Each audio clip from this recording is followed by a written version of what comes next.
সাতক্ষীরায় অপরিকল্পিত খনন করায় মরিচচাপ নদের ওপর নির্মিত 5টি সেতু ভেঙে পড়েছে। এতে 3 উপজেলার লোকজন 3 থেকে 8 কিলোমিটার পথ ঘুরে যাতায়াত করতে হচ্ছে।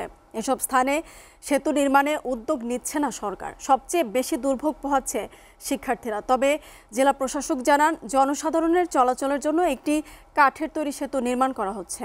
সাতক্ষীরা থেকে শাহিন গোলদারের প্রতিবেদনে বিস্তারিত।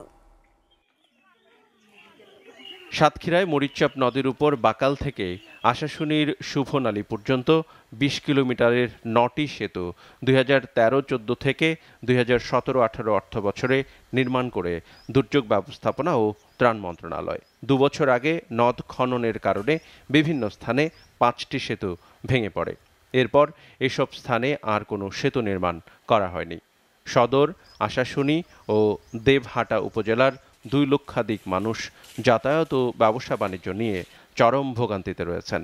তবে সেতুগুলো ভেঙে পড়ায় সবচেয়ে বেশি দুর্ভোগে পড়েছেন কয়েক হাজার শিক্ষার্থী। তাদের ঝুঁকি নিয়ে নদ পার হতে হচ্ছে। আমাদের যে ব্রিজটা ভেঙে যাচ্ছে, এবার মনে করেন ওই পাশে অনেক ছাত্রছাত্রীরা আছে, যারা এ পাশে আসতে গেলে তাদের অনেক সমস্যায় ভুগতে হয়। প্রত্যেকদিন 10 টাকা করে খরচ হয়।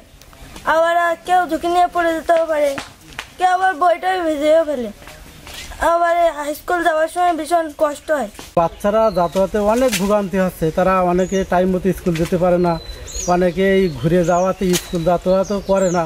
নতুন করে সেতু নির্মাণের জোর দাবি জানান স্থানীয় জনপ্রতিনিধিরা। এটা ভেঙে যাওয়ার পরে ছেলেপিলির যাতায়াতের খুব সমস্যা, বা আমাদের 7-8-9টা গ্রামের লোকজন পারাপার চলাফেরা করে, ব্যবসা বাণিজ্য করে, অনেক কিছু আমাদের এইখানে সংযোগ হয়।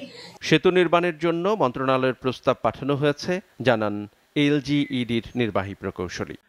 ত্রাণ ও প্রবাসন মন্ত্রণালয় সেভ করছে ওগুলো।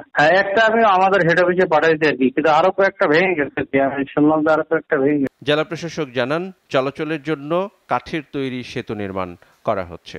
বয়স্ক বা শিশুরা যদি পড়ে যায়, মানে তার একটা নিশ্চিত একটা মৃত্যুর সম্ভাবনা রয়েছে। তো তাৎক্ষণিকভাবে আমি উপজেলা নির্বাহী অফিসারকে বলেছি যে এটা যেন দ্রুত একটা সাময়িক ব্যবস্থা হিসেবে মানে কাঠের একটা ব্রিজ নির্মাণ করে দেয়। দ্রুত সেতুগুলো নতুন করে নির্মাণ করা হবে, এমনটাই প্রত্যাশা স্থানীয়দের। এসিটিভি নিউজ ডেস্ক।